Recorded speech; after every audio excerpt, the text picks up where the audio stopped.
The richest woman in the state stared at me for several long seconds before quietly sliding a contract across the table. It would triple my salary, give my daughter a company home, and secure her future. Around the boardroom, everyone smiled because they thought they already knew my answer. Poor single dads don't walk away from offers like that. I looked at the contract, pushed it back across the table and said, "I'm sorry, ma'am. I can't." The room went silent. They thought I was turning down money. I refuse. They had no idea I was protecting something far more valuable, something the richest woman in the room wouldn't understand until sunrise. My name is Cal Dawson, and this is the night that changed both our lives. The ending of this story changed everything. Before we get there, take a quick second to join the community by hitting subscribe and tell me where you're watching from. I was halfway through my overnight shift at Hawthorne Aviation when dispatch called and told me to report to Executive Terminal 2 immediately. The storm had already swallowed half the runway lights, and rain hammered the hangar roofs so hard it sounded like handfuls of gravel hitting sheet metal. I figured another delayed flight needed a driver. But the moment I stepped inside the terminal, I knew this wasn't an ordinary assignment. Executives were pacing with phones pressed to their ears, assistants were speaking over one another, and every screen showed red weather alerts. 3 company chauffeurs stood near the coffee station looking relieved they were no longer part of whatever was happening. Daniel Brooks, the company's chief operating officer, spotted me, looked me up and down, and let out a short, humorless laugh. "Seriously?" he said to nobody in particular. "This is the only driver we've got left?" No one answered him. Finally, an operations manager explained that every executive chauffeur had refused the route because several highways were flooding, but Evelyn Hawthorne still had to reach 3 critical meetings before sunrise. Daniel shook his head. "She'll send him back before midnight." I heard every word, but arguing wouldn't change the weather or the assignment. I simply asked which vehicle had been prepared and walked outside into the rain. The executive SUV waited beneath the covered entrance with water streaming off its roof. Before I ever touched the driver's door, I did what I always did. I checked every tire, tested the headlights, made sure the windshield wipers cleared properly, confirmed the fuel level, and reviewed the safest available route on the navigation system.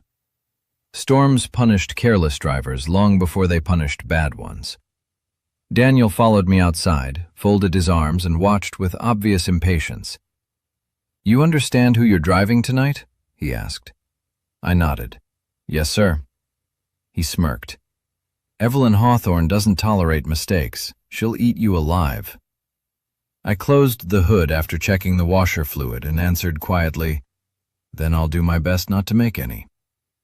He looked disappointed that I hadn't given him something to argue with. While I waited, my phone vibrated once. It wasn't a call, just the picture I'd saved that morning of a small yellow paper star sitting on our kitchen table. My 7-year-old daughter, Lily, folded one every day and insisted I carry at least one of them whenever I worked nights. I smiled for a second, locked the screen, slipped the phone back into my pocket, and reminded myself that in a few hours I'd be home making breakfast with her, just like every morning. A few moments later, the glass doors opened and Evelyn Hawthorne walked out with Daniel close behind her. I'd seen her face on magazine covers before, but in person she looked different. There was nothing flashy about her, no unnecessary jewelry, no dramatic entrance, just a woman who moved with the quiet confidence of someone used to being obeyed. Daniel quickly explained that every other driver had refused the assignment because of the storm, and that I was the only one available. Her eyes settled on me for a brief moment. She didn't smile, but she didn't dismiss me either. "You're the driver?" she asked. "Yes, ma'am." "You've driven in weather like this before?" "Many times." She studied me another second, then gave a single nod and stepped into the back seat without another question. I closed the door, walked around to the driver's seat, started the engine, and eased the SUV away from the terminal. Rain blurred the city lights almost immediately. In the rearview mirror, I noticed Evelyn wasn't looking at her phone or her laptop. She was looking at me instead, quietly watching the poor overnight driver who hadn't spent a single minute trying to impress the richest woman he'd ever met. The road outside the terminal disappeared almost as soon as we left the airport. Rain slapped against the windshield in hard sheets, and the wipers fought it back just long enough for me to see the lane markers before the water swallowed them again. Behind me, Evelyn Hawthorne sat perfectly still, like even the storm had been scheduled and approved by her office. She gave directions in short pieces. Take the West Connector. Then a few minutes later, avoid downtown. Nothing extra, no small talk, no fake friendliness. I answered the same way. Yes, ma'am. Understood. I see it. I didn't ask where the meetings were or what they were worth or why a woman with private jets was riding through a storm in the middle of the night with a backup driver she'd never met. Rich people usually don't like questions from the front seat. And truthfully, I had enough questions in my own life without borrowing hers. Daniel called before we hit the first interchange. His voice came through her speaker, sharp and annoyed. You're already 9 minutes behind. Tell him to push it once you clear the airport road. Evelyn looked at the speedometer. I was under the limit, both hands on the wheel, leaving room between us and the taillights ahead. She said, He's being cautious. Daniel gave a little laugh. Cautious costs money. I kept my eyes on the road. A truck ahead of us threw a wall of water across the windshield, and for 2 seconds the whole world turned gray. I eased off the gas, let the tires settle, and waited until I could see again. Nobody in the back seat spoke. Then Daniel said, lower this time, like I wasn't supposed to hear it. Hourly people always have a number, Evelyn. Give him enough pressure and he'll show you what his is. My hands stayed where they were. I had heard men like Daniel talk about men like me in service hallways, repair bays, loading docks, and parking lots. You learn after a while that answering every insult only gives it a longer life. So I checked the mirror, changed lanes carefully, and kept driving. A few miles later, Evelyn leaned forward just enough for her voice to reach me without effort. Mr. Dawson, if you can make up 15 minutes before the next stop, I'll add $500 to your night. $500 was not a small thing to me. It was groceries, Lily's school shoes, the electric bill I had folded twice and left beside the toaster. For a second, I saw all of it sitting there in that offer. Then the SUV hit a shallow patch of water and pulled slightly under my hands. I corrected it, slowed another mile per hour, and said, I appreciate it, ma'am, but no meeting is worth dying for. The car went quiet after that. Not offended quiet, not angry quiet. Just the kind where something has landed and nobody knows where to put it yet. In the mirror, I saw Evelyn watching me harder than before, as if refusing money had made me less understandable instead of more. She settled back slowly, and for the first time that night, she stopped giving instructions. We pulled into Hawthorne Aviation's private hangar a little after midnight. The rain softened for the first time all night, drumming against the metal roof instead of the windshield. A line of black SUVs was already waiting, along with security officers holding umbrellas outside a glass conference room. Evelyn stepped out without rushing, told me she'd be about 20 minutes, and disappeared inside with Daniel and several executives. I stayed with the vehicle. That was the job. I shut off the engine, filled out the mileage log, and was about to check the weather updates when I noticed a thick, sealed envelope lying on the back seat where Evelyn had been sitting. It hadn't been there when she got in. Across the front were several bold red stamps that read, "Confidential."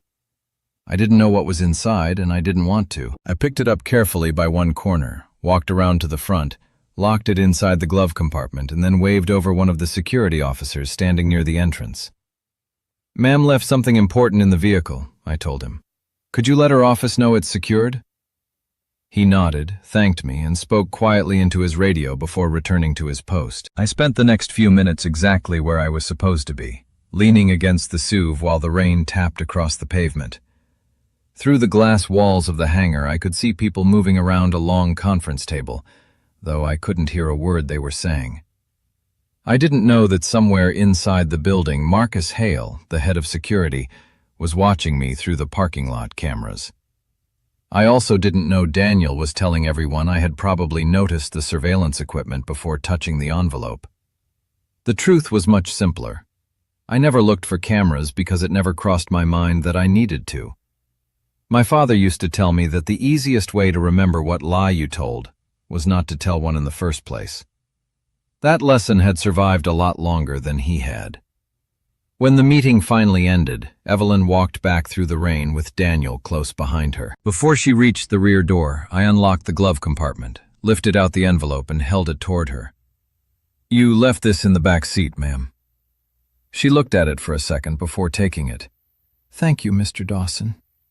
Her voice stayed polite but distant, almost like she was waiting for me to mention how important it looked or ask what was inside. I didn't. Once she settled into the back seat again, I simply closed the door, got behind the wheel, and asked, "Where to next?" The silence that followed felt different from the ones we'd shared earlier. When I glanced into the mirror, Evelyn wasn't looking at the envelope anymore. She was looking at me, like she was trying to answer a question she hadn't expected to have. About 40 minutes after we left the hangar, traffic slowed to a crawl. Red brake lights stretched across the interstate as far as I could see, reflecting off the rain like a river of warning. I eased onto the shoulder before the bridge and rolled down my window just enough to hear what a state trooper was shouting to the drivers ahead. The river had climbed over the banks, and water was already flowing across the bridge deck. A few impatient SUVs were still trying to make it through, sending waves over their hoods. I shifted the vehicle into park. Before I could say anything, Daniel's name flashed across Evelyn's phone. She answered immediately. Even from the front seat, I could hear him raising his voice. "Why have you stopped? Every minute matters. If you miss this meeting, the acquisition could fall apart." Evelyn looked through the windshield at the line of stranded cars. "Mr. Dawson?" she asked. "The bridge isn't safe, ma'am," I said. "We need to turn around." Daniel practically shouted through the speaker. "Tell him to drive. Those other vehicles are making it." I watched one pickup disappear into a sheet of spray before climbing onto the bridge. "I'm sorry," I said, keeping my eyes on the road ahead. "I'm not taking this SUV into moving water." A few seconds passed before Evelyn spoke again. "Is there another route?" I tapped the navigation screen. "There is. A mountain detour through County Road 17. It'll get us there, but it'll add close to 2 hours." She looked out at the flooded bridge one last time, then said quietly, "Take the detour." The mountain road was narrower, darker, and somehow the rain felt even heavier beneath the trees. My phone buzzed once in the cup holder. I didn't have to look at the screen to know who it was. Lily never called me during my shift unless she was awake past bedtime. I reached toward the phone, then pulled my hand back and kept both hands on the wheel. The road twisted around another sharp bend before opening onto a small gravel turnout overlooking the valley. The pavement there was dry enough to stop safely, so I eased onto the shoulder and turned slightly toward the back seat. "Would it be all right if I took 30 seconds, ma'am? My daughter doesn't usually call this late." Evelyn gave a short nod. "Go ahead." I answered immediately. "Hey, sweetheart." The little worry in Lily's voice disappeared the moment she heard mine. "Daddy, I made tonight's paper star." I smiled before I even realized I was doing it. "You did? That's my girl." She giggled softly. "I wrote a wish inside it." "Can you tell me what you wished for?" I asked. "Nope," she said with complete certainty. "If I tell you, it won't come true." I laughed under my breath. "Fair enough. I'll see it in the morning." "Promise?" "I promise. Now you get some sleep, okay?" "Love you, Daddy." "Love you more, Bug." I ended the call, slipped the phone back into the holder, and pulled onto the road again. The storm hadn't changed. The schedule hadn't changed. But when I glanced into the rearview mirror, Evelyn wasn't looking out at the rain anymore. She was looking at me with an expression I hadn't seen before, as though she had just discovered that the one thing capable of changing my face wasn't money, power, or opportunity.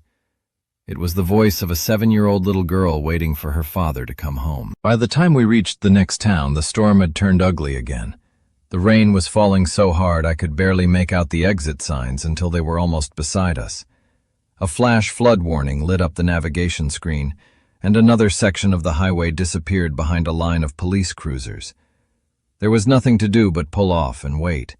The only place still open was a little 24-hour diner sitting beside an old gas station with a flickering neon sign that read, "Open." I parked the SUV beneath the awning and opened Evelyn's door with an umbrella. Inside, the smell of fresh coffee and fried bacon replaced the smell of wet pavement. Daniel was already there with two executives who had taken different vehicles after leaving the hangar. The moment he saw us, he looked at his watch with exaggerated disappointment. "About time," he muttered. One of the executives glanced toward me and asked who I was. Daniel answered before anyone else could. "Just the driver." That was all. Not my name, not the fact that I'd gotten Evelyn safely through roads other people refused to drive. Just the driver. They slid their menus around to make room for Evelyn, but nobody moved a chair for me. I had seen that sort of thing enough times that it no longer surprised me. I walked over to the counter instead, counted a few dollar bills and some quarters from my wallet, and ordered the cheapest cup of coffee they had. Then I carried it to a small table by the rain-covered window and let the conversation behind me stay exactly where it belonged. I had barely taken my first sip when I noticed an elderly waitress struggling with a heavy produce box near the kitchen door. Before I thought about it, I set my coffee down and walked over. "Need a hand?" I asked. She smiled with the tired kind of gratitude people wear after long shifts. "I'd surely appreciate it." I carried the box into the pantry, and when I came back out, one of the younger servers had dropped a tray of glasses near the drink station. Water spread across the floor while everyone stepped around it. I grabbed a mop leaning against the wall and cleaned it up before somebody slipped. As I put the mop away, I noticed one of the dining chairs rocking every time a customer leaned back. One of the screws underneath had worked itself loose. I tightened it with the small multi-tool I always kept in my coat pocket. The whole thing took maybe 5 minutes. I wasn't trying to impress anybody. I just hate watching people struggle with something simple when I can help. As I returned to my coffee, I heard Daniel chuckle from across the room. Working-class men always feel the need to prove they're useful when rich people are around. A couple of quiet laughs followed. I didn't answer. There wasn't much point. Some people hear silence as weakness. I've always heard it as choosing where my energy belongs. A few minutes later, the elderly waitress came over carrying a warm slice of apple pie. She placed it on my table before I could stop her. "This one's on the house, Cal," she said. I smiled and tried to hand it back. "You don't have to do that." She waved me off. "After you changed my flat tire last winter when it was 10 degrees outside, I still owe you." Her voice wasn't loud, but in a diner that quiet, everybody heard it. Daniel looked up from his conversation. Evelyn did too. The waitress kept talking before I could change the subject. "Most folks would have driven right by. You stayed until my grandson came to pick me up." I felt my face getting warm. "Anybody would have done it," I said. She laughed softly. "No, honey, they didn't. You did." She walked away before I could argue. I glanced toward the booth where Evelyn was sitting. She wasn't looking at her coffee anymore. She was looking at me with the same thoughtful expression I'd caught in the mirror earlier. This time, though, it felt different. Like she was beginning to understand that the things I did had nothing to do with who happened to be watching. They were simply the way I had decided to live my life long before I ever met the richest woman I'd ever driven. We were pulling out of the diner parking lot when I saw them across the street under the weak yellow lights outside the children's hospital entrance. A woman stood with one arm around a little boy in a blue raincoat, holding her phone out like she was trying to catch service that wasn't there. The boy kept his face buried against her side, and the way he leaned on her told me he had been awake too long. I knew him before I knew her name.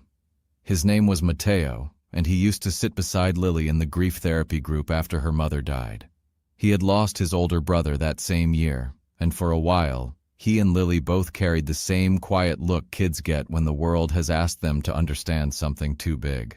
I slowed the SUV before I even meant to. Daniel's voice came sharp from the back. "Why are we stopping now?" I looked in the mirror at Evelyn. "Ma'am, I need 7 minutes." Daniel laughed like I had said something stupid. "We are already late for a board meeting because of your scenic tour through every flooded road in the county." I kept my hand on the wheel. 7 minutes, I said again. Evelyn looked past me toward the hospital doors. Her mouth tightened, but curiosity won before irritation did. 7, she said. I parked under the hospital awning and stepped into the rain before anyone could change their mind.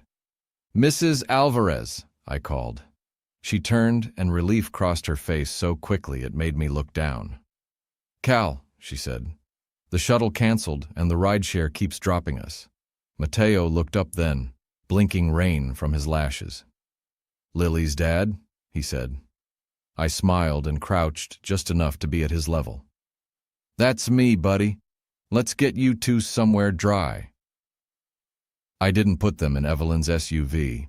That wasn't my place. I walked them to the hospital shuttle bay, found the night attendant I knew, and made sure they were moved to the covered waiting area where a staff van could take them home. Nurse Elena came through the sliding doors with a clipboard tucked under her arm and stopped when she saw me. "Cal again," she said softly. "You keep saving my families." I glanced back toward the SUV and shook my head a little. "Elena, please don't." She understood too late. "I just mean you've been doing this for years." I gave her the smallest smile I could manage. "People don't need charity with an audience." When I got back in the driver's seat, Daniel was waiting for me like a prosecutor. "Are we done using company time for personal errands?" he said. His words filled the SUV before I could even close the door. I wiped rain from my sleeve and started the engine. Evelyn didn't speak, but I could feel her watching from behind me. Maybe she expected me to explain about Mateo, about Lily's therapy group, about all the nights hospital families had stood in rain with no one coming. I didn't. Mrs. Alvarez had enough trouble without becoming evidence in a rich man's complaint. So I put the SUV in drive and said, "Yes, sir, that delay was on me." Daniel made a satisfied sound under his breath, like he had finally found the kind of man he had decided I was. I pulled away from the hospital slowly, careful over the slick pavement, while the blue hospital lights faded in the rearview mirror. Behind me, Evelyn stayed quiet, and somehow her silence felt heavier than Daniel's accusation. The rest of the drive passed with nothing but rain and the sound of tires cutting through standing water. Then Daniel's phone call came through the SUV speakers again. He didn't even wait for a greeting. "I'm sending a report to headquarters now," he said. "This driver ignored schedule priorities, made unauthorized stops, and used emotion to justify poor judgment." I kept my eyes on the road, but every word landed clearly enough. Daniel wasn't just complaining anymore. He was building a case. "Someone has to protect this company from people who think feelings come before policy," he continued. I expected Evelyn to stop him. She didn't. Maybe she wasn't sure he was wrong. Maybe after everything she'd lived through, she believed kindness was just another way people earned trust before asking for something bigger. I couldn't know. What I did know was that jobs come and go. But once you let fear climb behind the wheel, it never gives the seat back. So I kept both hands steady, checked my mirrors, and drove the same careful speed I'd driven all night. Losing this job would hurt. Lily and I depended on every paycheck. But getting everyone home safely still mattered more than winning an argument over a speakerphone. A few miles later, Evelyn finally broke the silence. "Mr. Dawson," she said quietly, "why didn't you tell Daniel who those people were?" I thought about it for a moment before answering. "Because they've already had a hard enough night, ma'am. They didn't need to become part of one more argument." She didn't respond right away, so I continued. "When Lily was little, after her mother passed, we spent more nights at that hospital than I ever wanted to. We couldn't have made it through some of them without strangers. A nurse stayed after her shift just to sit with Lily while I filled out paperwork. A man I never learned the name of paid for my parking one morning because he saw me counting change. Nobody asked for recognition, they just helped." I shrugged lightly. "I've always figured that kind of debt doesn't get paid back to the same people. You just keep passing it forward until somebody else's bad day gets a little lighter." The SUV fell quiet again. I glanced into the mirror for just a second and saw Evelyn looking out through the rain, not at the road but somewhere much farther away. As the lights of headquarters slowly appeared in the distance, I had the feeling she wasn't thinking about board meetings anymore. She was trying to understand how a man with so little could keep talking about wealth without mentioning money even once. We reached headquarters just before dawn. The rain had finally eased into a steady drizzle, and the glass front of the building reflected the first hint of morning. I parked beneath the entrance and stepped out to open Evelyn's door. She walked inside without saying much, while I stayed near the lobby as drivers usually did, waiting in case she needed to leave again.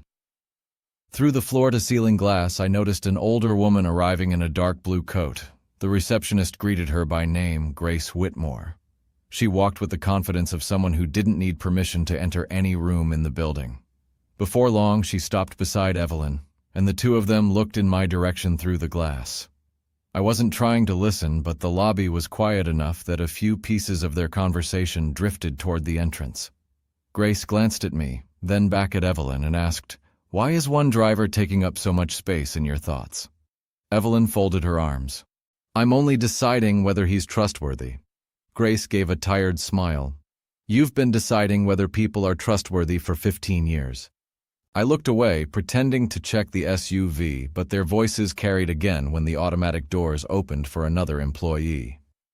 Grace mentioned Evelyn's father, saying he'd built Hawthorne Aviation to get families home safely, not simply to move wealthy people from one meeting to another. Evelyn answered more sharply than I'd heard her speak all night. "My father trusted everyone," she said. "When he died, the same people he believed in tried to tear this company apart." There was a long silence before Grace spoke again. "Being betrayed didn't make you wiser, Evelyn. It made you lonelier. You just surrounded that loneliness with better security." I tightened my grip on the umbrella I was holding without realizing it. Nobody answered for several seconds. Through the glass, I saw Evelyn standing completely still, her eyes no longer on Grace but somewhere far beyond the lobby. An assistant finally called Evelyn toward the executive elevators, but she didn't move right away. Instead, she turned once more and looked toward the parking area where I was waiting beside the SUV. It wasn't the same look she'd given me at the airport or on the road. It felt quieter, almost uncertain. I couldn't hear another word after that, and it wasn't my place to wonder what had changed inside that building. I only knew that by the time the elevator doors closed behind Evelyn and Grace, something had shifted. The woman who had spent the entire night measuring everyone around her no longer looked quite as certain that she'd been using the right measure all these years. A few minutes after the elevators closed, an assistant walked into the lobby and called my name. "Mr. Dawson, the board would like you upstairs." That wasn't something that usually happened to drivers. I straightened my coat, followed her down a long hallway, and stepped into a boardroom that looked bigger than my entire apartment. A long, polished table filled the room, and every seat was occupied except one near the wall where I was quietly told to stand. Nobody offered me a chair. Daniel stood first, a folder already open in front of him. "Before we begin," he said, "we need to address the conduct of tonight's driver." He listed everything as if he had been waiting for the chance. I had delayed the CEO. I had ignored route priorities. I had made unauthorized stops. I had used company time for what he called personal charity. Every sentence sounded more serious than the last. Then he looked directly at me and said, "Men like this always hide ambition behind humility." A couple of board members smiled to themselves, and I heard a few quiet chuckles around the table. I stayed where I was with my hands folded in front of me. Getting angry wouldn't change what had happened, and it certainly wouldn't help the people Daniel kept talking about as if they were evidence instead of human beings. When Daniel finally finished, the room went quiet. Evelyn looked toward me for a long moment before asking, "Mr. Dawson, would you like to respond?" I nodded once. "Only this, ma'am. I made the safest decisions I could with the information I had at the time. I didn't mention Mateo. I didn't mention his mother or the hospital or Nurse Elena. Their difficult night didn't belong in a corporate meeting." "If those decisions violated company policy," I continued, "and you believe I should be terminated, I'll understand." That was all I said. No speeches, no excuses. The silence afterward felt heavier than Daniel's accusations. I noticed several people looking down at their notes instead of at me. It seemed easier for them when I was supposed to argue back. Standing there calmly somehow made the room more uncomfortable than if I'd raised my voice. I glanced toward Evelyn just once. She hadn't interrupted Daniel when he'd been speaking, but now she wasn't looking at him either. Her attention stayed on me, thoughtful and unusually quiet. Daniel still looked eager, like winning the argument mattered more than anything else. I couldn't shake the feeling that somewhere during that long night, Evelyn had begun noticing a difference between us. Daniel wanted to prove he was right. All I wanted was to keep dragging a hospital family into this meeting. If protecting strangers cost me my job, then that was simply the price of making the choices I could still live with when I went home to my daughter. Just as the silence settled over the boardroom, there was a knock at the door. Before anyone answered, Marcus Hale stepped inside and quietly spoke to Evelyn. "There's someone here who says this concerns Mr. Dawson." Evelyn gave a small nod, and a woman in navy blue scrubs walked into the room, still wearing a hospital badge around her neck. I recognized Nurse Elena immediately. She looked surprised to see so many executives staring back at her, but she walked forward anyway. "I'm sorry for interrupting," she said, catching her breath. "Mr. Hale asked me to verify what happened outside the Children's Hospital earlier this morning." Daniel folded his arms. "There's nothing to verify." The driver admitted he made an unauthorized stop. Elena turned toward him without raising her voice. "No, sir. Mr. Dawson has never used company vehicles for personal favors. Whenever he helps one of our families, he does it on his own time, with his own gas, and usually after finishing a shift somewhere else." She glanced at me and gave an apologetic smile before continuing. "I've been watching him do that for years." The room had gone so quiet I could hear the air conditioner humming above us. Elena looked down for a moment before speaking again. "Last winter, we had a mother whose little girl passed away just after midnight. Every taxi service had shut down because of the snowstorm, and she had no way to get home. Mr. Dawson had already finished work. He drove nearly an hour through the snow to take her home, refused a single dollar, and stopped at a grocery store on the way because she hadn't eaten all day. Nobody said anything. Daniel's report still lay open in front of him, but suddenly every page seemed to say something different. I wished Elena would stop. Not because she was wrong, but because those memories belonged to people who had already suffered enough. I shifted uncomfortably and kept my eyes on the floor. Being praised in front of strangers felt worse than being criticized. Those families had trusted me during the hardest nights of their lives. I never wanted their pain to become evidence in a meeting like this. Evelyn finally broke the silence. "Why didn't anyone know about this?" Elena looked at her with the kind of tired smile you only see on people who spend their lives caring for others. "Because people like Cal don't help to be noticed," she answered. "They help because someone needs it, and then they go home. They aren't trying to become a story." I glanced up for just a second. Evelyn was still looking at Elena, but she never turned toward Daniel. It wasn't because he'd lied.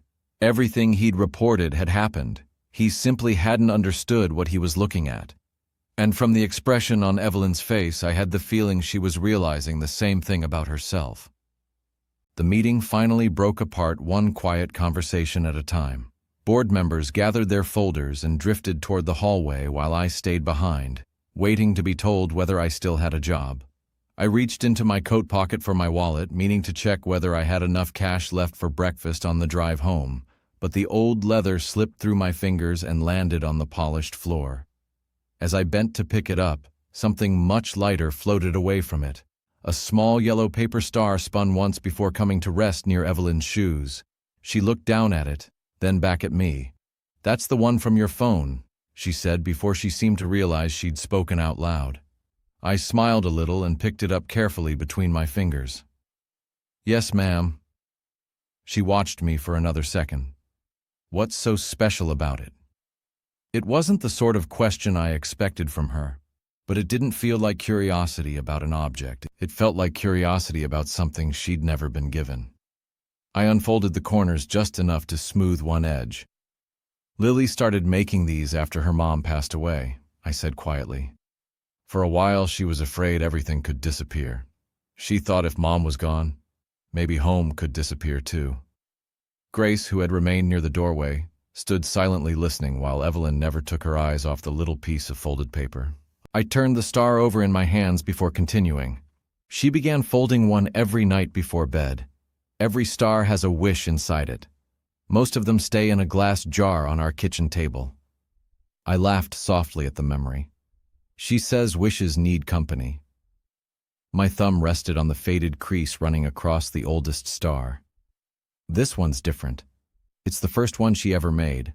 The first night she finally believed I'd come home after work instead of disappearing too. I've carried it in my wallet ever since. Evelyn's voice came almost as a whisper. What does it say? For a moment I hesitated.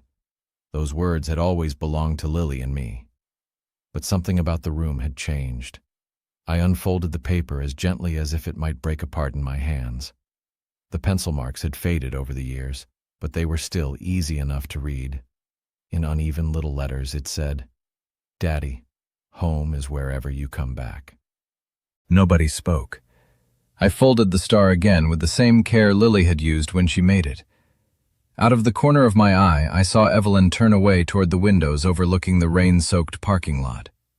She lifted one hand briefly to her face before lowering it again.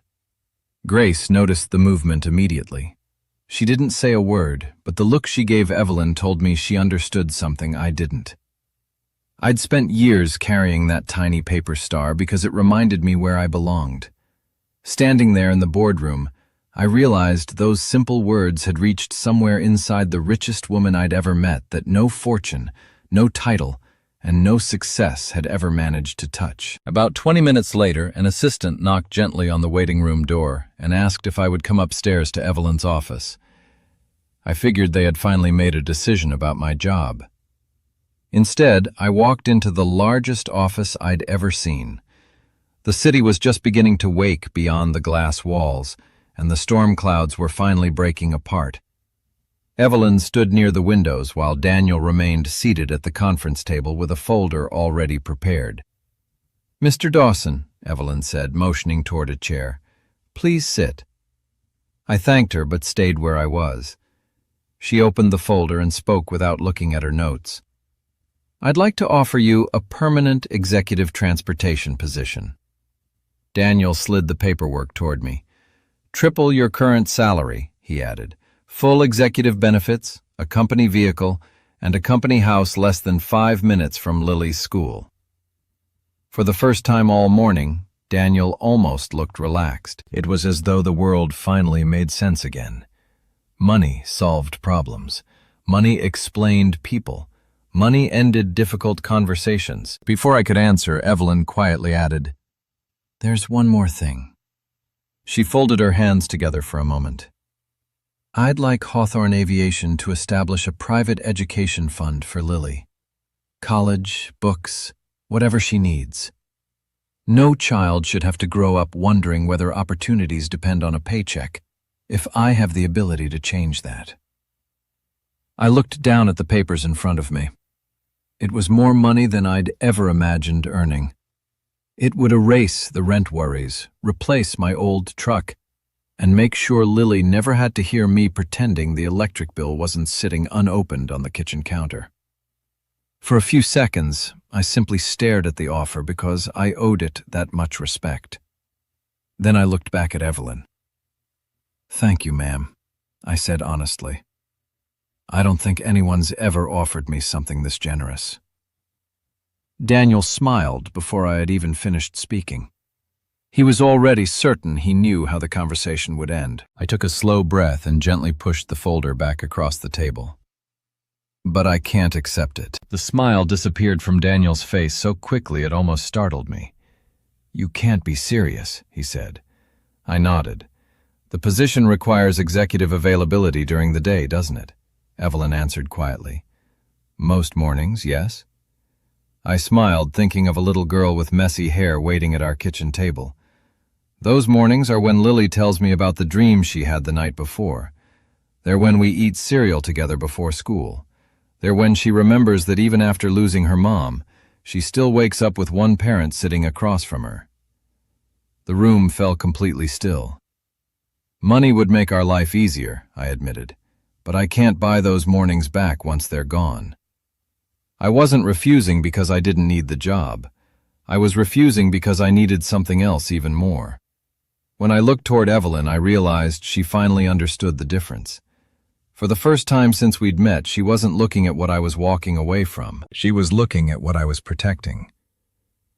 I looked down at the folder one last time before sliding it back across Evelyn's desk. After my wife died, I said, I almost said yes to every job that paid more. The words came easier than I expected because they were true. Every offer looked like safety. Bigger paycheck, more overtime, better title. I kept thinking if I earned enough money, Lily would never have to worry again. I smiled faintly, remembering a morning that had changed everything. Then one day I was getting ready to leave before sunrise for another interview. Lily was sitting at the kitchen table eating dry cereal because we'd run out of milk. She looked up and asked, "Daddy, will you still be here for breakfast tomorrow?" I paused for a moment. She wasn't asking about breakfast. She was asking if she was losing me too. The room stayed completely silent.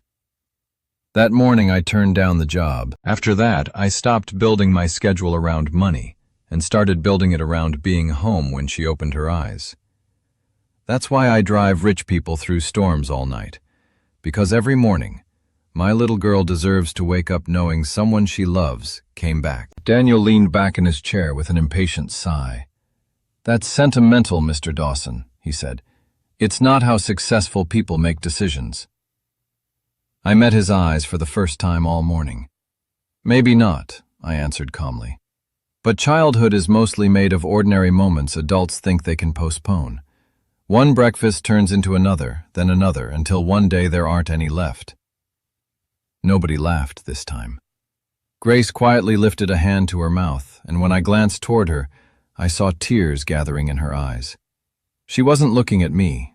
She was looking at Evelyn. "Your father missed almost every breakfast," she said softly. "Then after he passed, your mother buried herself in the company. I remember you sitting at that long dining table every morning, waiting for someone who always promised they'd be there tomorrow." Evelyn lowered her eyes. For the first time since I'd met her, she didn't seem like the woman who owned the building around us. She looked like someone remembering a little girl who had spent years eating breakfast alone. There wasn't anything else I could add after that. I thanked Evelyn again for the opportunity, wished everyone a good morning, and quietly walked toward the door. I was leaving the same way I'd arrived, still wearing the same worn driver's coat, still wondering how I'd pay next month's bills, still hoping Lily hadn't finished all the pancake mix without me. But I wasn't leaving with regret. Some things are expensive to keep, and some things are too valuable to sell. As the office door closed behind me, I glanced back once. Evelyn remained seated behind a desk worth more than everything I owned put together, yet she didn't look like the richest person in the room anymore. She looked like someone who had finally realized the greatest cost of building an empire wasn't the money it took to build it. It was every ordinary morning that never came back. I had almost reached the elevator when one of Evelyn's assistants hurried after me. "Mr. Dawson, would you mind waiting a few more minutes?" she asked. I nodded and remained in the lobby, watching dawn slowly brighten the rain-soaked parking lot. A few minutes later, the boardroom doors opened again, and raised voices carried into the hallway. I couldn't hear every word, but I recognized Daniel's immediately. Through the partially open door, I saw Evelyn standing at the head of the table with the same calm expression she'd worn all night. "Mr. Dawson will not be terminated," she said firmly. "In fact, Mr. Brooks's recommendation is withdrawn." The room fell silent before another wave of objections began. One board member questioned the liability, another worried about productivity. Then Evelyn raised her hand, and every voice stopped. "We're changing something much bigger than one employee," she said. "Effective immediately, Hawthorne Aviation will introduce flexible scheduling for hourly parents, emergency child care assistance, expanded family leave, and a transportation program for families leaving children's hospitals who have nowhere else to turn." The room erupted again. Daniel stood first. People will abuse that kind of generosity, he argued. Kindness cannot become company policy. I wasn't supposed to be listening, but nobody bothered closing the door. Evelyn answered without raising her voice. For years, we've built policies around the worst assumptions we could make about people. She paused long enough for the room to settle. We've become so focused on protecting ourselves from those who might take advantage that we've quietly punished the people who never would.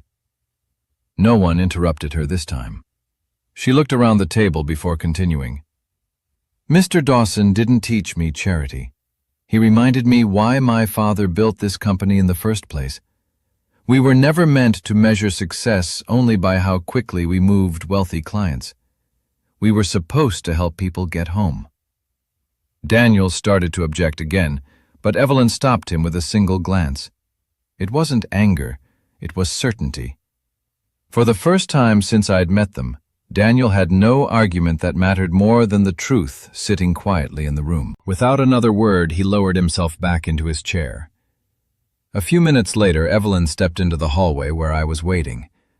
Mr. Dawson, she said, before you leave, is there anything you'd ask me to change? I thought about it for a moment. I'd already turned down the promotion, the house, and the money. I didn't need another offer. Just one thing, ma'am, I said. If those new policies really happen, make sure no parent working here ever has to choose between earning a paycheck and eating breakfast with their child.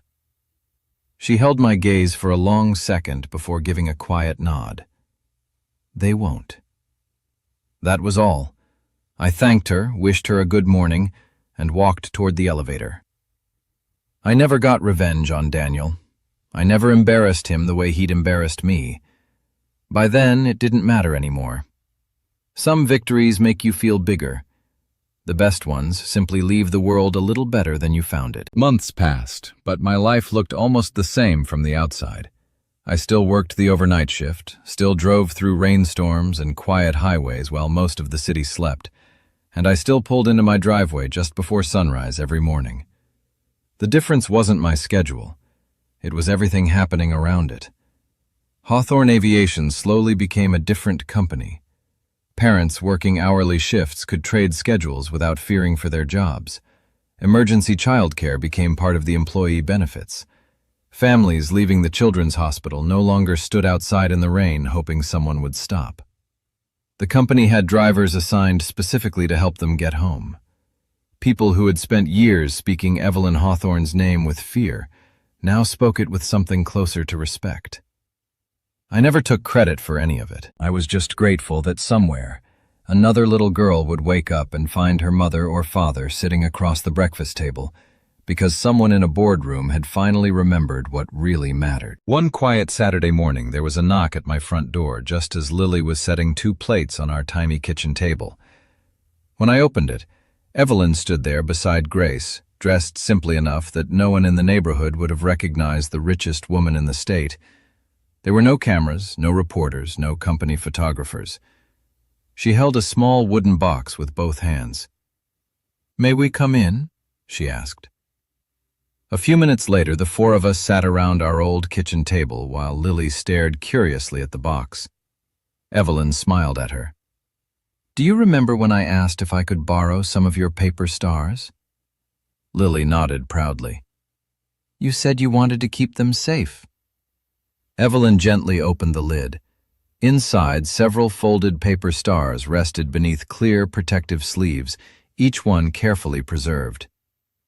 "Your wishes changed more lives than you know," she said. Lily reached inside and picked up the last unopened star. "I forgot what I wrote," she admitted before unfolding it with careful little fingers. She read the words silently, then handed the paper to Evelyn. Evelyn looked down at the crooked pencil writing, and her eyes stayed there for a long moment. Finally, she read it aloud. "I wish grown-ups would stop being lonely." The room became very quiet. Evelyn folded the little paper star as carefully as Lily had folded it months before. "Some wishes," she whispered, looking at Lily, "take a long time to come true. but I think this one already has. Before she left, Evelyn handed me one final envelope. It wasn't another job offer. It was the paperwork for a new family support foundation Hawthorne Aviation had created. "I'd like you to help us shape it," she said. "Not as an executive, as someone who remembers what families actually need." I smiled and handed the envelope back until she laughed softly. "It's not money for you, Cal. It's a chance to make sure we never become rich people deciding what struggling parents should want." That I accepted. After they left, I stood at the stove flipping pancakes while Lily told me all about a dream she'd had the night before. Through the kitchen window, I noticed Evelyn standing beside her car for a moment, watching us through the glass. My entire kitchen was probably smaller than her walk-in closet, yet she looked at that little room as though she'd finally found something she'd spent years searching for. She had once believed freedom came from having enough money to buy anything. By sunrise, she understood that real freedom was much simpler. It was coming home to people who loved you without measuring what you could give them, and spending the ordinary mornings that no fortune in the world could ever buy back once they were gone.